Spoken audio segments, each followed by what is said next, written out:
ആദ്യം നെഹ്റു അല്ലായിരുന്നു 1900 വിഭജന കാലത്ത് ഇന്ത്യയുടെ പ്രധാനമന്ത്രിയെങ്കിൽ അല്ലെങ്കിൽ ഈ രാജ്യം ഇന്ത്യ ഇന്ന് കാണത്തില്ലായിരുന്നു, സംശയമില്ല.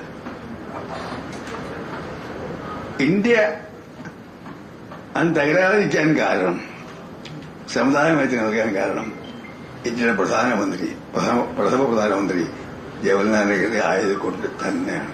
എനിക്ക് സംശയമില്ല. നെഹ്റുവിന്റെ ആരാധകരാണ് ബഷീർ.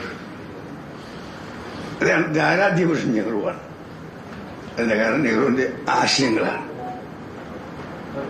രാഷ്ട്ര നിർമ്മാണമല്ല, അതിനേക്കാൾ പ്രധാനം നെഹ്റുവിന്റെ മതേതരത്വത്തിലുള്ള വിശ്വാസം, ബഹുസ്വരതയുടെ വിശ്വാസം. ഇത്രയേറെ വൈവിധ്യമുള്ള രാജ്യത്ത് നെഹ്റുവിന്റെ ആശയങ്ങളല്ലാതെ ഏകത്വത്തിന്റെ ആശയങ്ങൾ ദീർഘകാലം നിൽക്കില്ല. എന്നെങ്കിലും അവസാനിക്കും.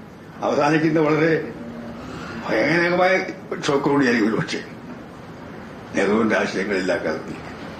അതിനുശേഷം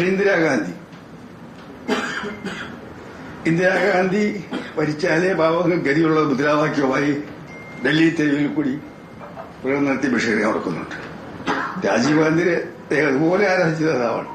രാജീവ് ഗാന്ധിയെ കുറിച്ച് അദ്ദേഹത്തിന്റെ പുസ്തകം ഇന്നും ചെറുപ്പക്കാർ വായിച്ചിരിക്കുന്നത്. അങ്ങനെ നെഹ്റുവിന്റെ, ഇന്ദിരാഗാന്ധി, രാജീവ് ഗാന്ധി എല്ലാം